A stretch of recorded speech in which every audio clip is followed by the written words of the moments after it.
하실까 이제 저하고 상의하면서 일방적으로 강의를 하자시는 거예요.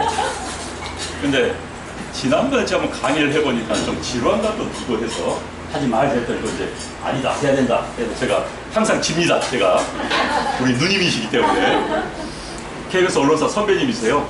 저는 까마득한 선배님이십니다. 그래서 우리가 그렇게까지 KBS 언론사에서는요. 언론사에서는 이 선후배 관계가 아주 명확합니다. 그래서 제가 항상 존경하는 선배님이시죠. 그래서 함께 사실 유튜브 방송이라는 게 저 혼자 이미 했더라면 전 못합니다. 서로 힘들어서도 못하고요. 외로워서도 못하고 한데 우리 전 작가님께서 든든한 버팀목이 되셔서 저를 지도해 주시기 때문에 우리들이 이렇게 하고 있습니다. 사실 이제 유튜브 방송을 하면서도 저도 고민을 많이 했습니다. 여러분들 뭐 유튜브 보면 제가 말을 좀 굉장히 극단적인 표현을 안 씁니다. 전 본래 성격이 좀 그렇습니다. 그리고 누구를 욕하는 거 굉장히 싫어합니다. 유튜브를 하려면 또 그렇게 될 수밖에 없습니다. 유튜브의 특성상 첫 번째, 두 번째는 현 시국이 저를 그렇게 만듭니다. 제가 어디 가면 이런 이야기 합니다만은 현 시국에서 유튜브를 할 때는 좀 머리로 하지 않는다. 내 심장이 나에게 지시를 하고 있다. 내 심장이 나가서 외쳐라. 대한민국에서 외쳐라. 좌파 정권 이대로 안 된다. 외쳐라. 라고 심장이 지시하기 때문에 저는 나서서 이야기를 하고 있다. 라고 이야기를 합니다. 또 그렇게 생각을 하고 있습니다. 사실 저는 우리 사회가 이렇게 좌파니 우파니 진보니 보수니 나눠져 있다는 게 굉장히 슬픕니다. 전 세계에서 사회 갈등 구조가 가장 큰 나라가 이제 우리 OECD 국가를 많이 이야기하죠. OECD 국가 가운데서는 1등이 터키입니다. 2등이 대한민국이에요. 그럼 터키는 뭐 이해가 가능해요. 아시아와 유럽에 같이 붙어 있는 나라고 종교적으로 문제 있고 다민족 국가고 뭐 크루즈족이 맨날 군사 반란이 있고 그런 나라입니다. 그 때문에 충분히 이해가 가지만 우리나라가 2위다? 대한민국이 단일 민족인 우리나라가 어떻게 2위일 수 있느냐? 영국보다도 프랑스보다도 안타까운 일입니다. 이제 우리 한국 사회는 뭐 갈등 구조가 지난번 방송도 말씀드렸지만은 일단 지역 간의 갈등이 아주 여전하지요. 그 다음에 이제 세대 간의 갈등 큽니다. 그 다음에 이념 간의 갈등 큽니다. 그 다음에 이념 간의 갈등과 맞물려서 계층 간의 갈등 큽니다. 최근에는 남녀 간의 갈등까지 생겼습니다. 전 세계에서 갈등 구조가 복층적으로 복합적으로 있는 나라가 많지 않습니다. 그래서 제가 유튜브를 하면서 혹여나 내가 이 유튜브 방송을 통해서 한국 사회 갈등 구조를 더 부추기는 그런 마이너스적인 역할을 하고 있지 않느냐는 것은 항상 저한테 묻습니다. 그러나 지금 제가 내린 결론은 설사 마이너스가 있더라도 이대로 있는 것보다는 외치는 것이 대한민국을 위해서 지금 우리 뭐 윤영이 같은 이런 젊은 세대를 위해서 나왔다고 생각했던 저는 유튜브를 합니다. 많은 사람들이 저한테 왜 정치판에 뛰어들었느냐 이런 이야기를 해요. 저도 정치판에 뛰어든 것은 상당히 처음에 후회를 했습니다. 지금 저한테 다시 저는 KBS 기자 생활 한 18년 했습니다. 그리고 나서 2008년 2월 3일자로 KBS 사표 내고 그해 4월에 국회의원이 당선이 됐습니다. 2달 만에 국회의원 당선이 됐으니까 굉장히 KTX 탄 거죠, 쉽게 말해서. 그런데 그 후로 국회의원 하면서 국회의원 대체 어떤 직업이어야 되는가에 대해서 고민을 했습니다. 그러나 제 나름대로 결론을 내리지 못하고 저는 불출마 선언하고 19대 때 나오지 않았습니다. 근데 제 국회에 있으면서 항상 고민했던 건 오늘 기자할 때 우리 동료 기자들하고 이야기하면 담론을 이야기합니다. 대한민국의 미래, 다음 세대, 담론을 이야기하는데 국회의원들이 담론을 이야기하지 않아요. 국회라면은 이제 유튜브에서 가끔 말씀드립니다만은 일단 입법부는요 법을 통해서 그 공동체의 미래를 제시하는 겁니다. 행정부는요 현재를 관리하는 겁니다.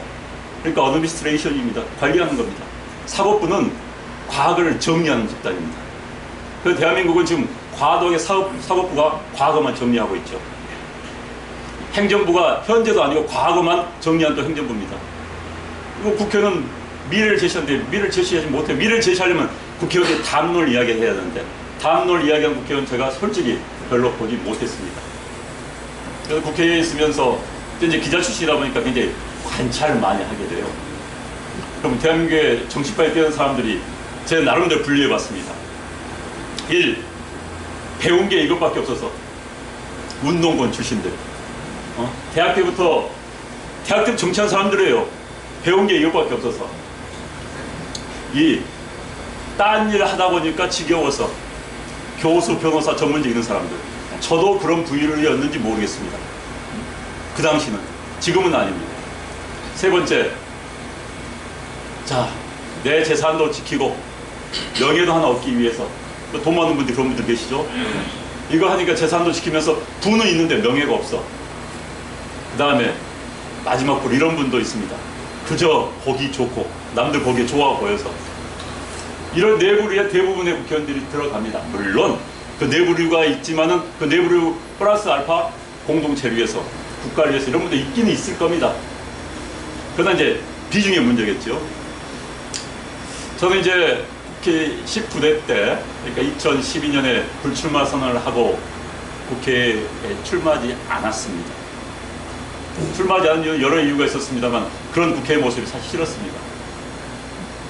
그리고 지금 이제 8년이 지났죠. 거의 이제 내년이면 오늘 7년이 지났는데 나에게 정치는 무엇인가를 고민을 많이 할 수 있는 시간이 많았습니다. 오늘 국회에 있을 때는 대한민국 국회의원들의 가장 큰 특징은 아까 말한 것처럼 다양한 부류가 있습니다. 다양한 직업에서 온 사람들, 다양한 생각을 하는 사람들이 많지만 공통점 하나는 바쁘다는 겁니다. 바쁘기 때문에 딴 생각을 못해요. 그 정도 있습니다. 그래서 그때는 그런 생각을 못했지만 지금은 내가 정치를 한다? 정치는 어떻게 되는가? 라는 고민을 많이 하게 됐습니다. 저는 아주 원론적인 이야기, 저는 이제 정치학 박사 학위가 있습니다. 그런데 정치를 이야기할 때 저는 가끔 막스 웨버의 직업으로서의 정치를 꺼내서 읽습니다. 그러면 아주 원론적인 이야기입니다. 그런데 그 이야기를 보면은 19세기 말, 지금부터 100년 전에 독일에서의 막스 웨버라는 유명한 정치사회학자죠. 그 사람이 쓴 책이 우리에게 똑같이 적용을 돼요. 정치인 어느 사회나 시대나 역시 정치를 보는 시각과 정치인의 덕목은 똑같다는 생각이 들었습니다. 저는 그 책에서 인용을 많이 합니다. 정치인의 윤리에는 두 가지 윤리가 있습니다. 신념으로서 윤리와 책임으로서 윤리가 있습니다. 한국의 좌파는 신념으로서 윤리밖에 없습니다. 과도하게 신념의 윤리가 강합니다. 그러나 정치인은 신념으로서 윤리와 책임의 윤리를 같이 가져야 됩니다. 책임이 있어야 되는 겁니다. 막스 웨버가 이런 이야기합니다. 정치인은 세 가지 덕목이 있다. 자질이라고 할 수 있겠죠. 1. 정열. 정치인은 정열이 있어야 됩니다. 정열이 없이, 이 정열이라는 것은 긍정적인 정열이겠죠. 내가 많이 해먹고 처먹겠다는 정열이, 뭐 그런 사람도 많이 있어요. 보면은 그런 정열이 아니라 공동체를 위해서 날 희생하겠다는 그런 정열. 두 번째는 균형 감각. 이걸 통찰력으로도 번역을 합니다. 균형 감각이 있어야 됩니다. 그럼 난 한국의 정치인들, 현재 집권하고 있는 정치인들한테는 균형 감각 저는 보지 못합니다. 여러분도 그건 동의하실 겁니다. 세 번째는 책임감입니다. 이 세 가지 덕목이 정치인에게 가장 중요합니다. 저는 그 중에서도 책임감을 가장 중요하다고 생각합니다. 정치인에겐 아무리 선의가 있으면 뭐합니까? 현재 이 정권에서 선의를 전 100% 부정하지는 않습니다. 선의 있습니다. 그러나 그 사람들은 책임감이 없습니다. 균형 감각이 없습니다. 그렇기 때문에 제가 공격하고 지적을 하는 겁니다. 그리고 이제 막스 웨버가 이런 이야기를, 가장 정치인으로서 나쁜 정치인이 균형 감각을 잃은 사람, 아니 무책임한 사람입니다. 지금 이 정권이 바로 그거 아닙니까? 균형 감각을 잃은 사람들, 그 다음에 무책임한 사람들. 벌써 100년 전에 가장 최악의 정치인으로 지적했던 이야기가 현 21세기 대한민국 한반도에서 펼쳐지고 있는 겁니다. 이게 대한민국의 지금 문제입니다. 사실 정열도요, 대한민국 정치하고 집권하고 계신 분들이 과잉 정열입니다. 이 정열에 대해서 막스 웨버가 이런 이야기예요. 비생산적인 흥분 상태라고 이야기합니다. 바로 비생산적인 흥분 상태에서 이야기하는 분들이 많습니다. 문재인 대통령도 지난번에 5.18 저기 기념식 가가지고 연설한 거 보면서 야, 저거야말로 비생산적인 흥분이다. 그런 생각이 들었습니다. 문재인 대통령이 이 말 들으면 기분 나쁠지 모르겠어요. 그러나 그건 비생산적인 흥분입니다. 국가 통치자는 그래서는 안 되는 겁니다. 사실 이제 한국에서 좌파와 우파, 저는 진보라는 표현보다 좌파라는 표현을 더 좋아합니다. 프레임에서요, 진보하면 뭔가 멋있어 보입니다. 보수하면 뭔가 이기적으로 보입니다. 근데 또 한국 사람들한테 좌파하면 거부감이 커요. 그렇기 때문에 프레임 전쟁은 그런데 진보, 그 다음에 보수 프레임이 이미 그들이 까는 프레임에 말려들었습니다. 그래서 한국에서 좌파, 우파라는 표현보다는 진보, 보수 씁니다. 이 프레임 전쟁에서 일단 보수가 쳤지요. 그런데 질 수밖에 없었던 것은 보수는 사실 이념이 없었습니다. 한국에서 이제 보수와 진보 이념이 정확히 나타난 것은 97년 대선 때부터입니다. 김대중 대통령이 후보 나왔을 때, 이해창 후보 나왔을 때 한국 사회에서 보수 진보에 처음으로 갈라지기 시작했습니다. 그때 이제 언론도 갈라지기 시작했죠. 여러분들 과거에 생각하시면은 과거에 80년대, 70년대에는 무슨 좌파 신문, 우파 신문 있었습니까? 없었습니다. 70년대도 야당지 하면 뭐 동아일보가 야당지였고 나머지 뭐 중앙일보, 조선일보도 뭐 대충 뭐 따라오고 굳이 이제 여당지는 서울신문 같은 여당지가 있었죠. 그런데 97년부터 한국 사회가 쪼개지기 시작했습니다. 그리고 2002년 노무현 대통령이 당선되면서 완전히 갈라지기 시작했습니다. 좌파 정권의 최대의 죄악은 한국 사회를 갈라놓은 겁니다. 그렇지 않아도 단합해도 부족할 판인데 이 동북아시아에서 이 조그만 한반도에서 우리가 힘을 뭉치고 똘똘 뭉쳐도 14억의 중국, 1억 3천만의 일본, 1억 4천만의 러시아를 이길 수가 없는데 우리가 갈라놓은 게 최고의 죄악입니다. 전 죄악이라고 생각해요. 그런데 이제 보수는 97년까지는 이념도 없었습니다. 솔직히. 왜? 이념이 있을 필요가 없었어요. 잘 먹고 잘 사니까. 집권해 왔기 때문에 고민할 필요가 없었습니다. 그 결과가 지금 후유증을 나타나는 겁니다. 이념 물약이 전혀 되지 않았어요. 그런데 좌파는 그동안 뭐 본인들 말대로 하면 짓눌리면서, 전 짓눌렸다고 생각하지 않습니다. 어찌됐든 본인들 당하면서 이념 무장을 해왔고 운동을 해왔고 그들은 이념을 똘똘 뭉친, 동기적으로 똘똘 뭉친 인간들이 돼버렸습니다. 그래서 97년 2002년 집권을 했습니다. 또 10년 만에 정권 다시 하니까 이 정권은 그런 이념으로 똘똘 뭉친 동지로서 대한민국을 끌어가려고 합니다. 근데 지금 끌어간 것은 이 사람들은요, 지금 상황을 혁명 상황으로 생각합니다. 얘들이 80년대 대학 다닐 때 혁명을 꿈꿨습니다. 공산주의 혁명을 꿈꿨습니다. 그러다 공산주의가 붕괴되고 난 다음에는 공산주의에 대한 이야기를 하지 않습니다. 그러나 혁명에 대한 꿈은 남아있는 사람들입니다. 그들이 집권을 했습니다. 그래서 촛불혁명이라는 이름하에 대한민국을 혁명 상황으로 생각을 하고 혁명 정부라고 생각하는 거예요. 적폐청산은 프랑스 혁명 이후에 이른바 왕당파를 청산하는 것과 똑같은 방법을 쓰고 있는 겁니다. 그러나 대한민국은 혁명 정부가 아닙니다. 헌법적 질서에 따라서 대통령이 탄핵을 당했고, 그리고 헌법적 질서에 따라서 대통령 권한대행이 수반이 됐고, 그리고 헌법적 질서에 따라서 선거를 해서 정권이 들어섰습니다. 그런 정권을 스스로가 혁명정부로 규정하고 이른바 반대파를 탄압하기 시작한다? 이건 아니지요.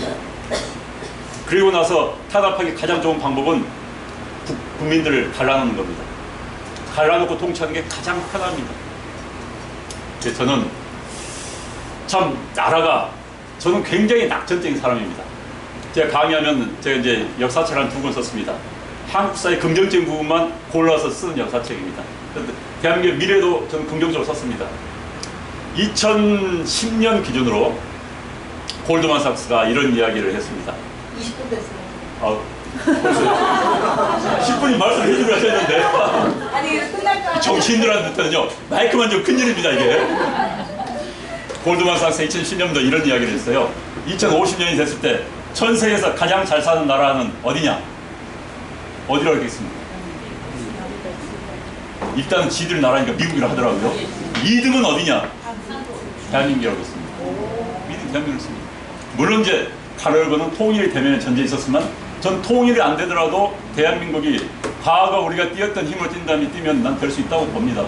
전 세계에서요, 평균 IQ가 가장 높은 나라가 어딘지 아십니까? 국민 평균 IQ가? 1등은 홍콩이 나온다고 합니다. 홍콩은 이제 도시국가지요. 지금 중국의 일부입니다. 국가로는 대한민국입니다. 전 세계에서 가장 머리 좋은 사람들이 전 세계에서 가장 열심히 일하는 나라가 대한민국입니다. 그래서 2010년도에는 정말 전 낙천적으로 봤어요. 2050년도에는 자, 우리가 이대로만 하면은 전 세계 넘버원 국가 될 수 있다 라고 생각했었습니다. 영국, 이탈리아 따라잡는 것은 금방 따라잡고 영국은 금방 따라잡을 수 있다. 저는 그렇게 생각했어요. 일본도 곧 따라잡을 수 있다. 삼성이 소니 잡듯이 하면 할 수 있다고 생각했는데 그런 우리의 낙천적인 전망이 지금 완전히 깨져버렸습니다. 박정희 대통령이 했던 최고의 업적은 국민들에게 잘 할 수 있다, 잘 살 수 있다, 노력하면 우리도 잘 살 수 있다는 그런 희망을 준 거였습니다. 이건 김대중 대통령도 인정했던 거예요. 김대중 대통령이 박정희 대통령한테 굉장히 인색했습니다. 김대중 대통령한테 물었어요. 박정희 대통령의 장점을 잘한 거 하나만 꼽은다면 국민들에게 잘 살 수 있다, 우리의 미래가 밝을 수 있다는 희망을 준 것이다. 맞습니다. 근데 지금 이 정권의 최대 죄악은 아까 말한 것처럼 대한민국을 찢어놓은 것 플러스 대한민국에서 희망을 뺏어가 버린 겁니다. 대한민국 국민들 희망 이야기하는 사람이 없습니다. 임가겠다는 사람 많습니다. 정말 내 자식 세대가 한반도 역사상 내 자식 세대가 나보다 못 사는 것을 보게 될 첫 세대가 바로 우리가 될지 모릅니다. 비극적인 이야기입니다. 우리 자식 세대들은 자기들이 부모보다 더 못 사는 것을 보게 될, 겪게 될 첫 번째 세대가 될지 모릅니다. 비극적인 이야기입니다. 이렇게 만든 희망을 앗아간 정권, 저는 이 정권이 앞으로 더 유지된다면 여러분들 대한민국에 무슨 희망이 있습니까? 그래서 저는 희망 되찾기 운동을 해야 된다고 생각합니다. 국가를 위해서, 이런 청년들, 다음 세대를 위해서. 그래서 저희가 유튜브를 하는 것도 그거고요. 제가 이렇게 나서서 이야기하는 것도 그거고, 앞장서는 것도 그거고, 여러분께 할 수 있는 것도 그겁니다. 대한민국의 희망을 되찾자. 왜? 우리가 대한민국이니까. 여러분과 함께 희망을 되찾을 수 있었으면 좋겠습니다. 같이 희망을 위하여!